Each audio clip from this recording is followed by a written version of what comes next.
Welcome. We are live again at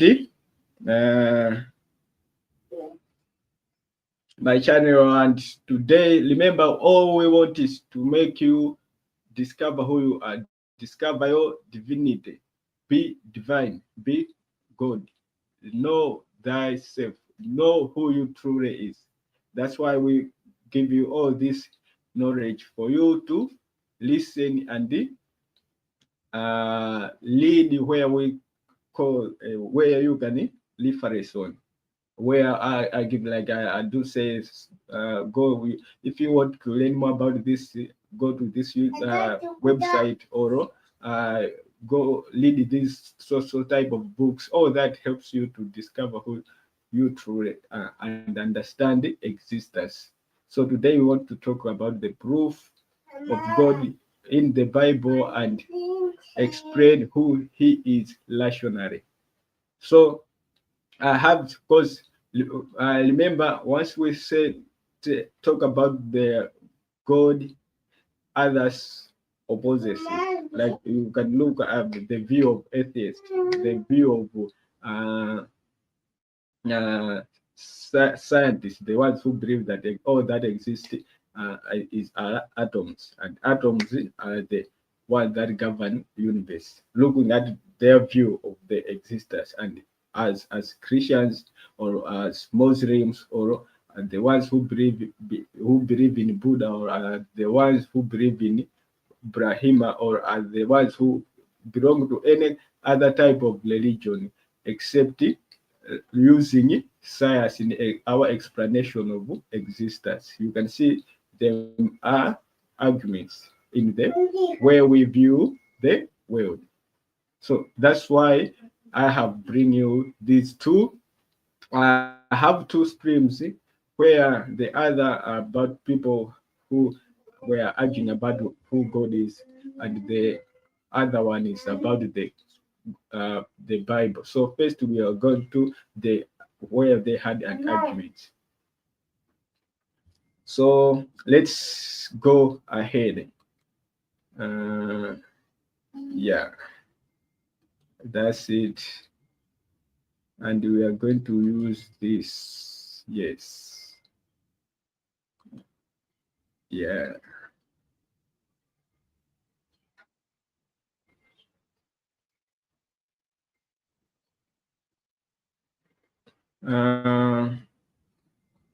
Wait, I have, you can, yeah, I hope with this one you are able to see. So let's get started.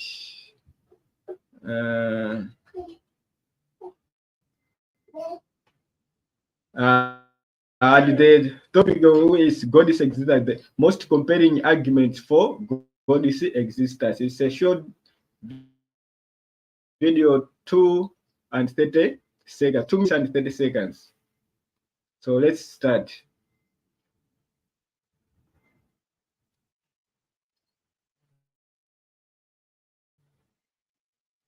Things I think that's happened in the religious community is you see people who are brought up in religious homes and they're taught the stories of the Bible. They're never taught any deeper philosophy or his view of what God is and how to think about God. Sort of think of God still as the old man in the sky who's controlling things. What in your opinion is the most reasonable proof of God? What have you?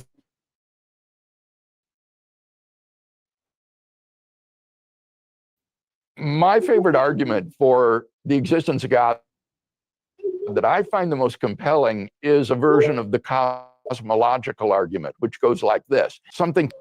So you see, this one is talking about cosmological argument, while the other was they were like interviewing each other. He was asking who God is, and the way he was viewing, he was looking at the ones who belong to different types of religions, and he was looking at them as their ignorance, that they don't know the philosophy, they haven't yet read the philosophy, they have really all this other knowledge about cosmology, even mathematics they haven't. So they just believe that God is there. But to him, he looked at God as someone old who is in the sky that we worship, like the way we view our in religion.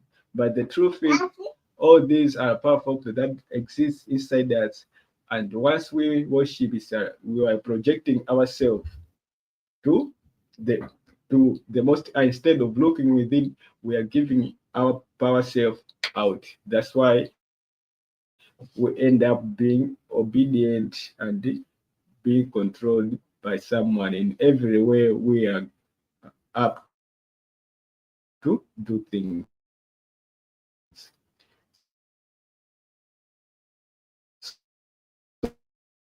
So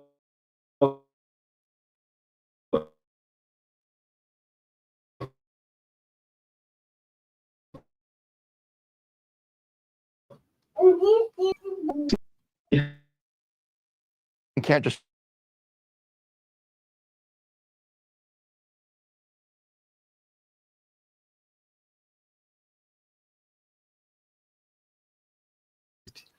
outside of anything. So in the beginning, creation as rationalists we say, oh, what exists was nothingness. That is to say, there were all positive values and all negative values together, and those are the ones now that started giving rise to matter. See, and once the matter was created, then the universe was created, just like the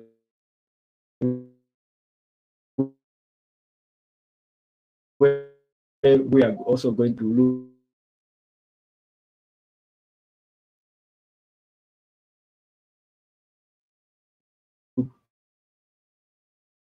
at the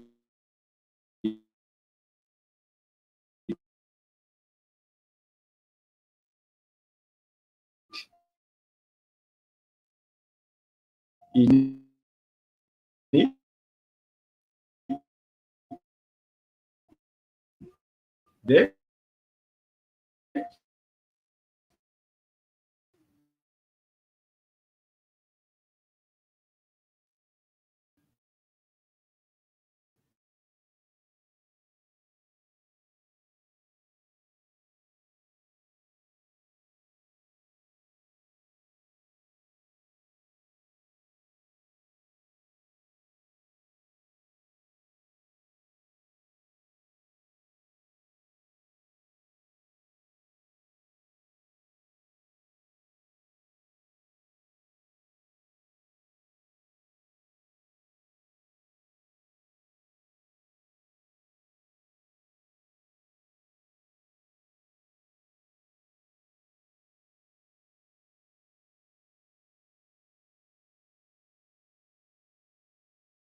Yeah. So he have explained it. Looking at subjective is his point of view and how he expressed himself, and in comparison to more subjective, more of it depends on the culture where he is coming from. It depends how his upbringing. So upbringing is what also defines who God is. You see, if you have grown up in a religious family, your upbringing is all about worship, praise. But once you have gone to, you have choose to study and understand the existence. It's when you realize that all that exists is within you, and the solar system prove it, where the sun is at the center of uh, universe and the internal rotation. So internal rotation, all those happening within. Like in dreams, in lucid awakening, in some they just call them daydreaming episodes.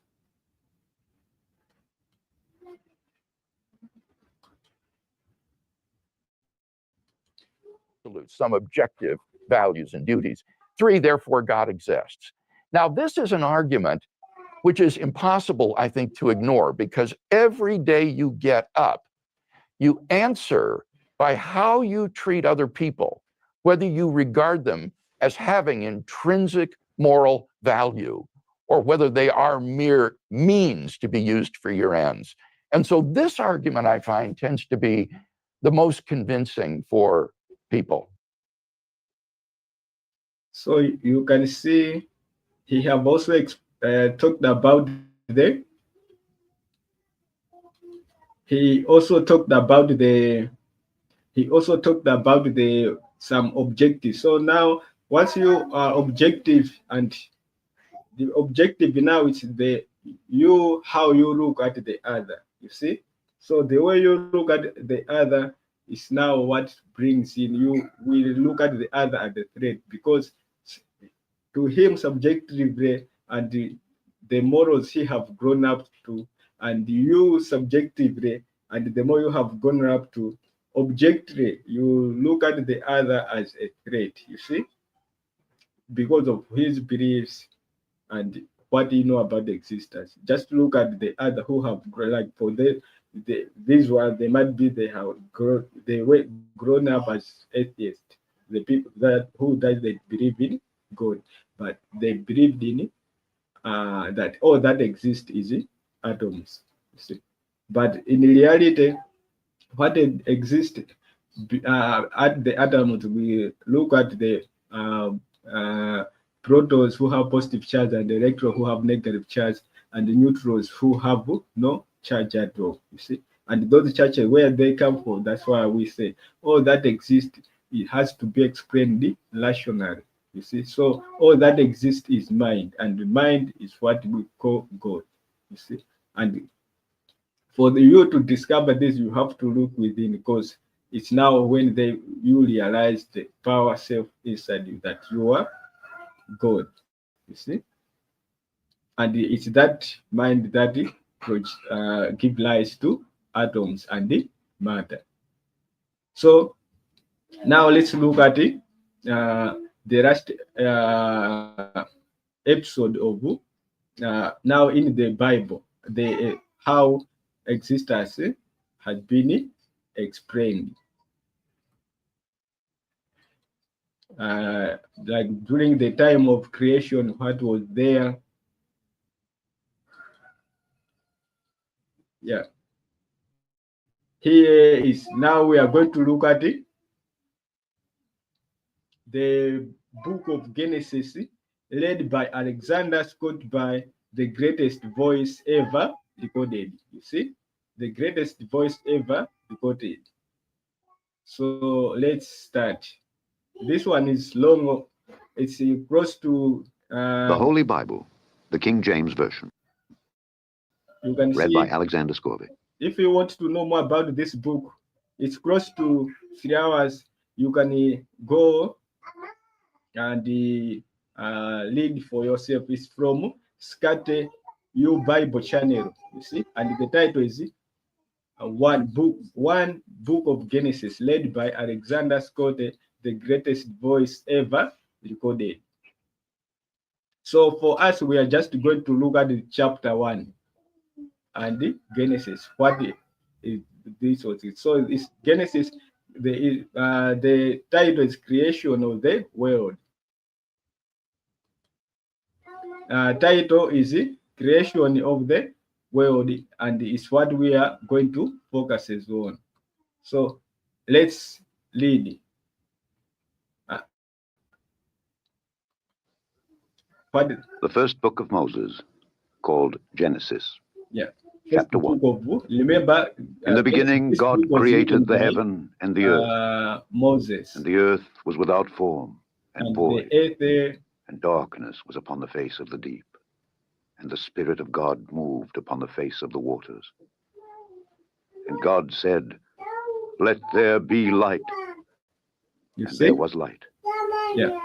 So he said, in the beginning, God created the heaven and the earth. And I said, let's hear what the one who have recorded the audio says. And God saw the light that it was good. The Holy Bible, for the him, King James Version, read by. For him, he have just summarized all what is here, but we want to read the Bible in detail. So it's a chapter 1, verse 1. In the beginning, God created the heaven and the earth. And in chapter 2, it says, and the earth was without form and void, and darkness was upon the face of the deep. And the Spirit of God moved upon the face of the waters. And God said, let there be light. And there was light. That is what we want to look. So you can see that, let there be light, and there was light. It's like it. Now what we always explain, that the nothingness started giving rise to matter. And the first thing that was created was the heavens. Was the heaven and the earth. So where is the earth is where we live on, and depending on the scientific study, geographical researches, by now we have come up to that we exist in a continent where we have 6 planets. See, and those 6 planets are what make up Earth. See, so the creation was that the God was nothingness and started giving rise up to matter. And the last to be created was a man, who are us, the human beings. And he created us in his image. And according to, when we say in his image, it means after creating us, he give his spirit on us. That's why we are the co-creators of what the earth should look like, how we generate dream worlds. You see, that's why we said this is a collective dream world where we can share ideas and live. Look at the other not as a threat, but the other as someone you can learn from, and we can thrive together. Yeah, that is that I wanted to say, guys. Bye. I hope you have understood the how the arguments come to be, why we are not supposed to look at the other, because we don't understand where we are coming from. We don't understand existence by ourselves. So first things first, learn the truth, understand the truth of existence.